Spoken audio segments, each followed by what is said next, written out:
আপনাদের কারণে আমাদের আগামী যে বাংলাদেশ রাষ্ট্রটা একটা পঙ্গু জাতিতে পরিণত হতে যাচ্ছে।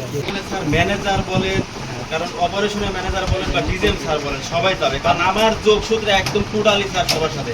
কারণ আমি যদি এখানে সামান্য পরিমাণে স্যার আমি বলি এখানে সামান্য পরিমাণে হাইজিন স্যানিটেশন আমি খারাপ পাই, তাহলে ওইটা আমি ম্যানেজার স্যারকে জানাবো, অপারেশন স্যারকে জানাবো, ডিজিএম স্যারকে স্যার জানাবো।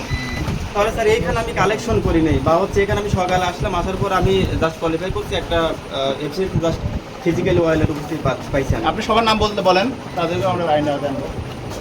স্যার না, মানে আমি এইরকম কোনো কিছু স্যার জানিও না, বা আমি বলছি আমি প্রতিদিন যখন আমি যদি ম্যানেজার জিএম কে কে আছে বলেন তাহলে। আমি যদি স্যার আমি বলতেছি আমি যদি স্যার কোনো কিছু মনে করেন যে এখানে ফাইন্ড আউট করে পাই, তাহলে সেটা স্যার হচ্ছে কোড সহ নাম সহ ওকে আপনি ঠিক আছে পরে দেখবো। এখন স্যার এই ঘটনার পর থেকে আমি জানি স্যার কারো চাকরি থাকবে না এখানে, কিন্তু শামসুল ভাই না আমারও চাকরি থাকবে, কারো চাকরি থাকবে না। কিন্তু স্যার সবচেয়ে বড় কথা হচ্ছে আমরা তো অপরাধ না করেও স্যার অপরাধ